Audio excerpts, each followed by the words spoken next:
ईर्ष्या की चर्चा चल रही है साधक जी, आज समाप्त करेंगे। रोगी पति पत्नी की ख्याति देखकर ईर्ष्यालु हो जाता है। क्या रोग है पति को? ईर्ष्या का रोग लगा हुआ है।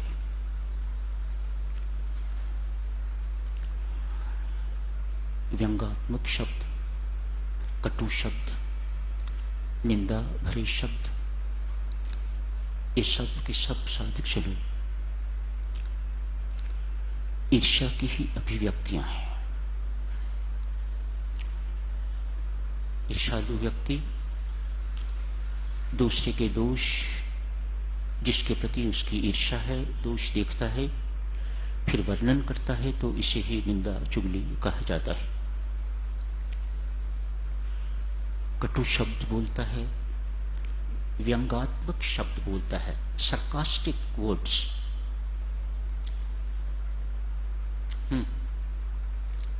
ऐसे शब्द ईर्ष्या की अग्नि की जो ज्वाला है उसकी लपटें हैं।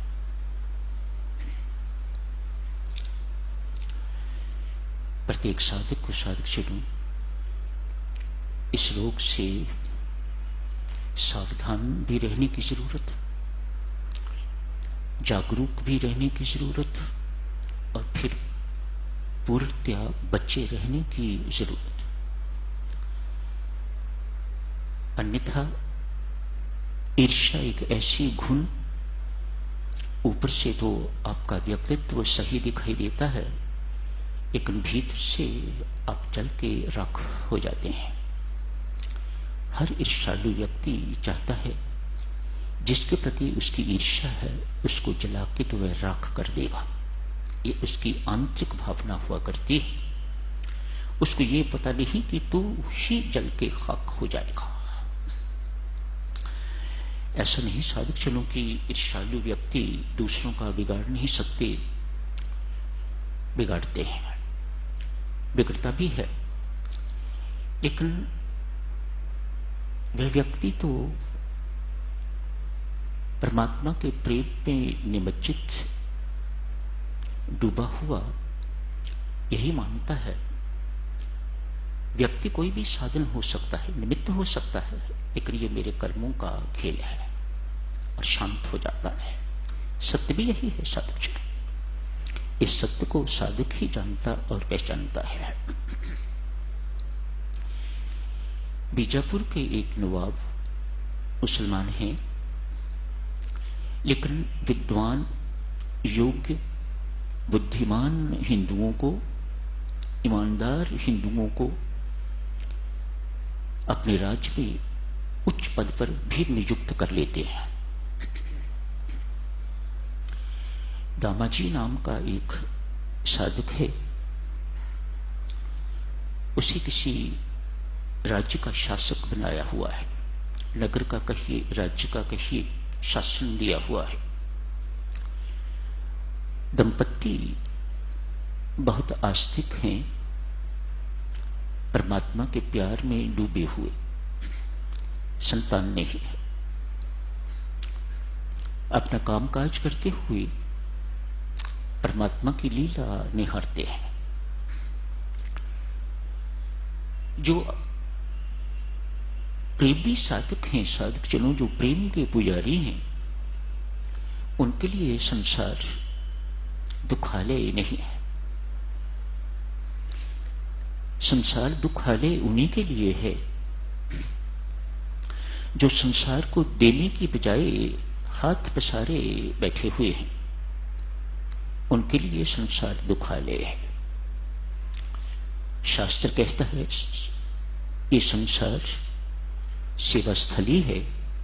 हर व्यक्ति यहां दूसरों की सेवा करने के लिए आया हुआ है और सेवा करके अपना अपना ऋण चुकाने के लिए आया हुआ है। और ऋण लेना नहीं, पुराना हिसाब किताब चुकता करो और मजे से जन्म मरण के चक्कर से बच के यहां से निकल जाओ। ऐसे लोगों के लिए संसार दुखालय नहीं है। उनके लिए तो संसार परमात्मा की, उनके राम की लीला है, लीला स्थली, सेवा स्थली, लीला स्थली। हर एक घटना में उन्हें परमात्मा की लीला दिखाई देती है और मौज करते हैं, संतुष्ट हो जाते हैं।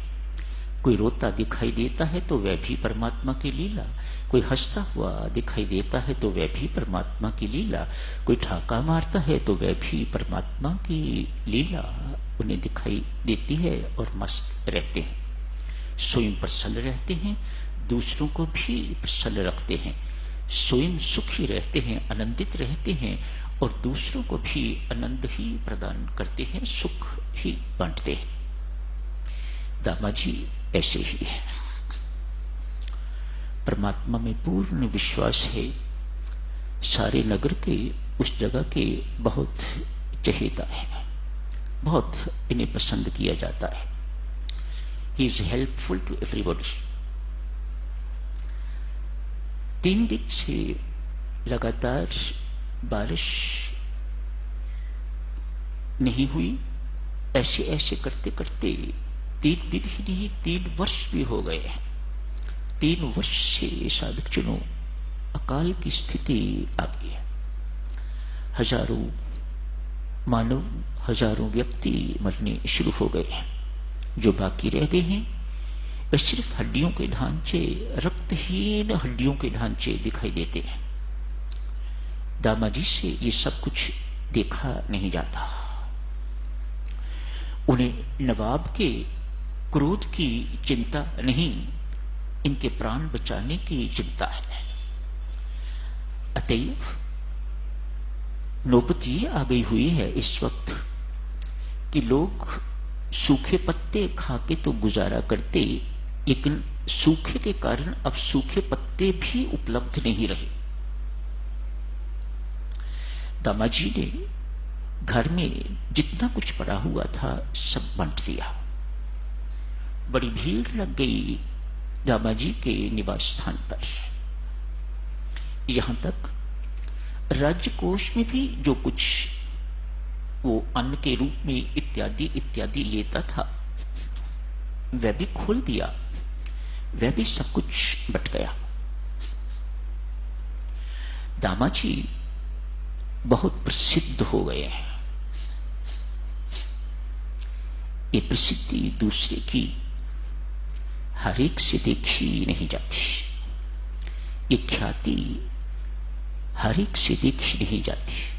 अपनी तो ठीक है, लेकिन दूसरे की ख्याति सहन नहीं होती। तो जहां दूसरों की सहायता करने वाले व्यक्ति होते हैं वहां उनकी टांग खींचने वाले भी व्यक्ति हुआ करते हैं। एक नियम है। अतएव उनमें दोष देखने शुरू करेंगे, किस ढंग से उनके दोष वर्णन करने शुरू करेंगे, किस ढंग से इस व्यक्ति को नुकसान पहुंचाया जा सकता है, किस ढंग से इस व्यक्ति को दुख दिया जा सकता है, और उस दुख को देख देख कर मैं सुखी हूं और सुखी हूं। ये ईर्ष्यालु व्यक्ति के चिन्ह है। एक ईर्ष्यालु सूबेदार है, उसको ये पता लगा तो उसने जाके नवाब साहब से शिकायत की। साहब, उस दामाजी ने इतना भी नहीं किया, उसके अंदर इतनी भी अकल नहीं थी कि आपसे कम से कम इजाजत तो लेता। राज्य का जितना भी सामान उसको बांटने से पहले कम से कम आपसे पूछता तो। बहुत भड़काया है। बहुत भड़काने के बाद ये ईर्ष्यालु व्यक्ति किस प्रकार से नुकसान करते हैं, होता है। हुक्म दिया, सेनापति जाओ, इसी वक्त दामाजी को बंदी बना के तो मेरे सामने पेश करो। ईर्ष्यालु व्यक्ति, देवियों सज्जनों, वैसे तो चूहा और सांप उनसे तुलना की जाती है। चूहा भी कुतरता है, काटता है, उसे स्वयं को कोई लाभ नहीं होता, लेकिन दूसरों का नुकसान कर गया।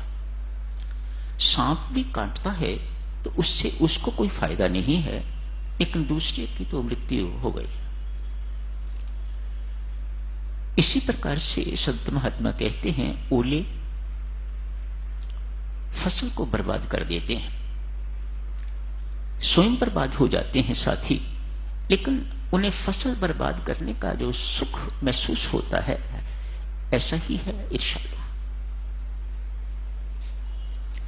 सूबेदार साहब ने जाके शिकायत की है, सेनापति आ गए हैं कुछ सैनिक लेके तो बंदी बनाने के लिए। दामा जी उस वक्त पूजा में बैठे हुए हैं। गीता जी का रोज पाठ करने वाले दामा जी, प्राय पति पत्नी दोनों इकट्ठे ही पूजा के लिए बैठते। उनका नियम था सुबह शाम पूजा करनी, दिन भर भी राम नाम जपते रहना। नाम के उपासक, विठल भगवान के उपासक पंढरपुर आया जाया करते प्राय। जिस वक्त सेनापति आए हैं उस वक्त भी दामा जी गीता जी का पाठ कर रहे हैं। ऐसे ही उठा लिया, बंदी बना लिया। दामा जी ने अपनी गीता जी को बगल में ऐसे ही छोड़ा नहीं, वहां अपने साथी ले लिया। हथकड़ी लग गई, दामा जी को हथकड़ी लग गई है। नगर से निकलते निकलते जो भी कोई दामा जी को हथकड़ी लगे हुए देखता है बहुत दुखी होता है।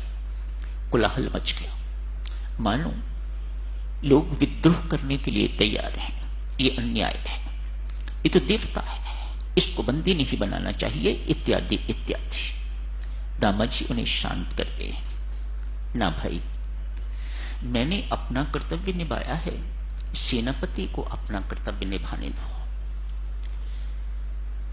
मेरे किसी कर्म का फल होगा, अभी करना सही, किसी कर्म का फल होगा, कभी को कर्म मेरे से हुआ होगा जिसके कारण ये सब कुछ हुआ है। आप शांत रहो, किसी प्रकार की चिंता करने की जरूरत नहीं। पत्नी को भी ढालस दिया है, चिंता नहीं करनी मेरी, परमात्मा मुझे एकांत में नाम जपने का मौका दे रहा है, खूब नाम जपूंगा। मेरे पीछे मुझे याद ना करके तो परमात्मा को याद करना, अधिक याद करना। तू भी राम राम राम राम राम राम जपती रहना। रास्ते में पंढरपुर पड़ता था, जाके मत्था टेका है, हथकड़ी लगी हुई है। मत्था टेकने के साथ ही साथ मस्ती आ गई। मस्ती आ गई तो हथकड़ी को ही करताल बना के तो दामा जी वहीं नाचने लग गए हैं।